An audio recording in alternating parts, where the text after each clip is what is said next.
મેં વેદ એક હતો એના 4 વિભાજન કર્યા.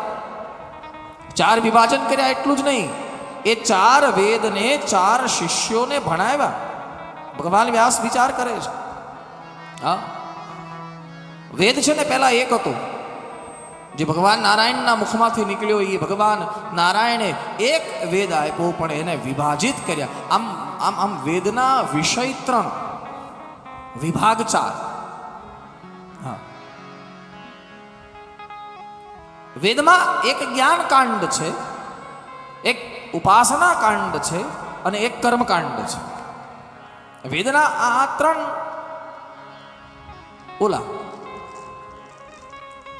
વિષય, મુખ્ય વિષય.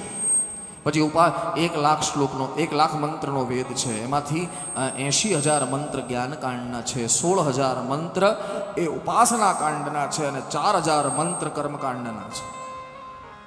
આ 1,00,000 મંત્ર. વેદ એક હતો, એના 4 વિભાજન કર્યા. 4 વિભાજન કર્યા એટલું જ નહીં, શિષ્યોને ભણાવ્યા. એક ગુરુ પરંપરા ઊભી કરી. વેદ છે ને કર્ણોપકર્ણ છે, કર્ણમાંથી કર્ણમાં જાય. હા, વેદનું એક નામ છે શ્રુતિ. શ્રુતિનો એક અર્થ થાય કાન. હા, મસ્તકમાંથી મસ્તકમાં જાય એને વેદ કહેવાય. પણ વચ્ચે આપણે મધ્યકાલીન યુગમાં છાપખાના આવ્યા એટલે મસ્તકનો વેદ પુસ્તકમાં આવી ગયો. 4 શિષ્ય, 4 વિભાજન. કયા કયા?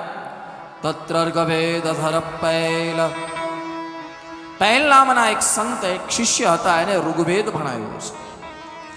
સામગો જૈમિની કવિ. જૈમિની મહારાજ નામના એક શિષ્ય છે, એને સામવેદ આપ્યો છે. વૈશંપાયન એવેકો રિષ્ણાતો યજુસામુત. વૈશંપાય નામના સંત હતા, એને યજુર્વેદ આપ્યો છે. અથર્વાંગિરસામાસિત સુમંતો દારુણો મુનિ.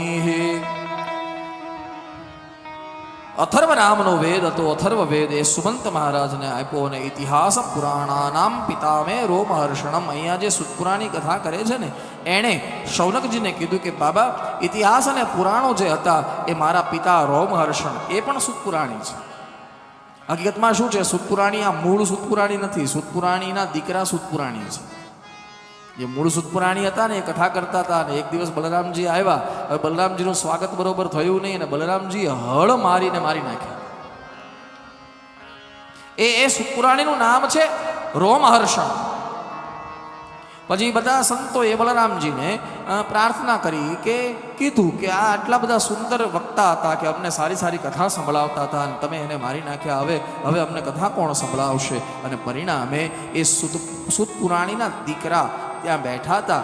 સુતપુરાણીનું જ્ઞાન બલરામજીએ કાઢીને એ દીકરાને આપ્યું, ને હવે જે કથા કરે છે એ સુતપુરાણી છે.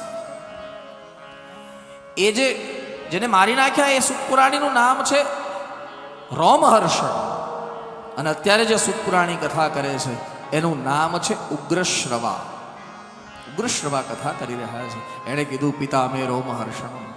મારા પિતા રોમહર્ષણને ઇતિહાસ અને પુરાણ ભણાવવામાં આવ્યા. એક વેદ પરંપરા ઊભી થઈ, એક ગુરુ પરંપરા ઊભી થઈ, એક શિષ્ય પરંપરા ઊભી થઈ. સાહેબ, એટલા માટે તમે જુઓ, અષાઢ સુદ પૂનમ એ ગુરુ પૂર્ણિમા છે. આપણે ગુરુ પૂર્ણિમા કહીએ છીએ, બાકી એનું નામ છે વ્યાસ પૂર્ણિમા. વ્યાસ,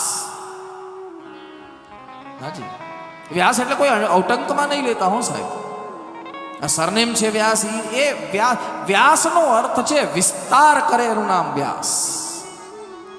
આપણે જ્યારે ભણતા ત્યારે આપણને આવતું ને ત્રિજ્યા અને વ્યાસ. વ્યાસ એટલે વિસ્તાર. એટલે વેદનો વિસ્તાર કર્યો છે, પણ છતાં શાંતિનો અનુભવ ન થયો. એટલે પછી વેદના સિદ્ધાંત વ્યાસજીએ બહુ સુંદર આપણા માટે વિચાર કર્યો છે. જરા ધ્યાન આપવાની જરૂર છે આપણે સૌએ. વ્યાસજીએ એમ વિચાર કર્યો કે આ વેદના ગહન સિદ્ધાંતને કળિયુગનો માણસ સમજી નહીં સમજી શકે. હવે કરવું શું? એટલે થોડું વેદનું સંસ્કૃત થોડું અલગ છે અને પુરાણનું સંસ્કૃત થોડું અલગ છે. સંસ્કૃત જ છે પણ સમજવું બહુ અઘરું છે વેદનું. વેદ બોલવામાં બહુ સહેલો, એને વ્યાખ્યા કરવી હોય તો બહુ અઘરી, સમજવું હોય તો બહુ અઘરું. હા, બોલવું હોય તો બોલાઈ જાય. ઓમ તત્વાદ્યામિ બ્રહ્મણા વંદમાનસ્તદા શાસ્તે યજમાનો હવિર્ભિઃ અહેડમાનો વરુણે હબોદ્યુ શક્ગુ સમાન આયુ प्रमुखी. बोला ही क्यों? हाँ, अब इसका अर्थ करना है तो बहुत कठिन है, क्योंकि वेद है. हरि ओम नमस्ते रुद्रमन्यव उतोथ इखवे नमः बाहुभ्यां मुतते नमः याते रुद्र शिवा तनूरघोरा पापकाशिनी तया नस्तन्वा संतमया गिरिसंताभिचाकशी. बोल दिया, બોલાઈ ગયો. હા, પણ હવે તમે એનો અર્થ કરવા કહો તો બહુ કઠિન. એટલે પછી શું છે, ભગવાન વ્યાસે શું કર્યું, વેદના ગહન સિદ્ધાંતોને લઈ અને કથા બધી શોધી લાવ્યા અને કથાના દ્વારા એ વેદના સિદ્ધાંતો આપણને સમજાવ્યા. એનું નામ છે પુરાણ. હા, સહેલું કરી નાખ્યું. દાખલા તરીકે સત્ય એક સિદ્ધાંત છે વેદનો, તો એ સત્યને સમજાવવા માટે હરિશ્ચંદ્રની આખી કથા લઈ આવ્યો. હા, સત્યના સહારે ચાલવાથી શું શું થાય એની આખી કથા પુરાણમાં આપી દીધી. એનું નામ છે હરિશ્ચંદ્રનું આખું વૃત્તાંત. દાન સમજાવવા માટે, વ્રત સમજાવવા માટે અલગ અલગ કથાઓ લઈ આવ્યા. પુરાણોની રચના થવા લાગી. હવે પુરાણોની રચના કરતા કરતા પુરાણની રચના થઈ ગઈ 17ની. ભગવાન વ્યાસ પાછા વિચાર કરવા લાગ્યા, કરવા કાંઈક ગયો ને થઈ કાંઈક ગયું. હા, વેદના ગહન સિદ્ધાંતને માણસ સમજી નહીં શકે, કારણ કે ભાગવતમાં લખ્યું છે કલયુગનો માણસ અલ્પમતી છે, મંદા સુમંદ મતયુ છે, સમજી નહીં શકે. એટલે મેં પુરાણ બનાવ્યા.